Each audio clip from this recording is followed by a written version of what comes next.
Welcome back, brothers and sisters. I'm Braden. This is Langley Outdoors Academy, and thank you for stopping by.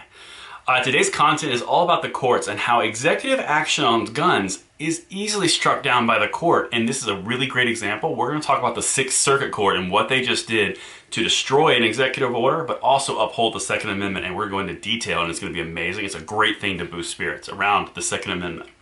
But before I go too deep into that, I just want to say, guys, there's a reason we're positive on this channel. There's a reason that we're always driving forward in a positive forward-facing motion in what seems like insurmountable odds and what we can't accomplish.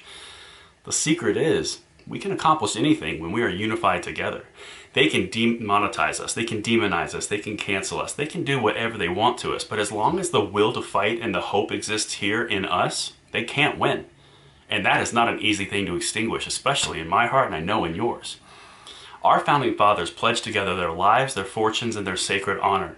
We have given up far less than they have, and we are following in great company. And I just want to say, personally, it's an honor to fight this fight with you, my brothers and sisters. And here's a really good example of why we continue to fight and we can do this. Comments below what your thoughts are. Let's get into this. All right. The Sixth Circuit, okay? If you guys know, it's a little background. I've linked everything in the description box below. Trump came out and banned bump stocks, okay? Regardless of your opinion on bump stocks, that's a separate point. Here's what they did. The executive order instructed the ATF to reclassify what a machine gun is. Again, the link is in below. Very good descriptions in the article. Here's one quote. But as the U.S. Court of Appeals for the Sixth Circuit recognized last week, Congress alone has the authority to define new federal crimes, while the president and his underlings are charged with enforcing those laws. Again, going back to what we've said about the executive orders. They have to enforce the laws that Congress passes. Now, to give you some background, the NFA specifically states that under the National Firearms Act, the term machine gun means any weapon that fires automatically more than one shot by a single function of the trigger. Translated, you pull once, you get two or more shots, okay? You guys know that's not what a bump stock does. What the ATF tried to do here was they tried to get around that problem by redefining a machine gun as a single function of the trigger, as a single pull of the trigger. So they tried to reword it, okay? What they actually did was they tried to use a defense called the Chevron defense. Again, this is all in the article for much more detail. According to that controversial doctrine, courts must accept an agency's permissible interpretation of the ambiguous statute. Okay, Second Amendment is not ambiguous, which is a plus for us.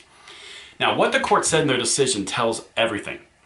An agency's interpretation of a criminal statute is not entitled to the Chevron deference, and without the benefit of that doctrine, it concluded the ATF's redefinition of machine guns cannot be accepted since it is clearly not the best interpretation of the law.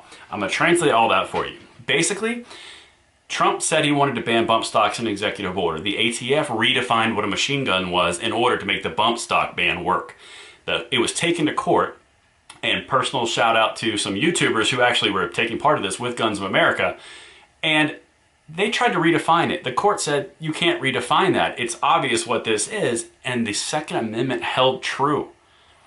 The point that I'm trying to drive home here, guys, we have a lot of fights in the courts coming up because legislatively, they're running into roadblocks and they hate it. But in the court judicial system, we have a huge win to celebrate to reinforce the fact that when we are united, a solid front, we can accomplish great and amazing things. And when the Congress is going to hold the line and not do what they're being pressured to do, we're going to preserve the Second Amendment and the blessings that we have been given to go to that next generation, which is where we're at on this channel. That's what I have for you guys today. Let me know what you think in the comments field below. I look forward to hearing from you. Until tomorrow, I'm Braden. See you later.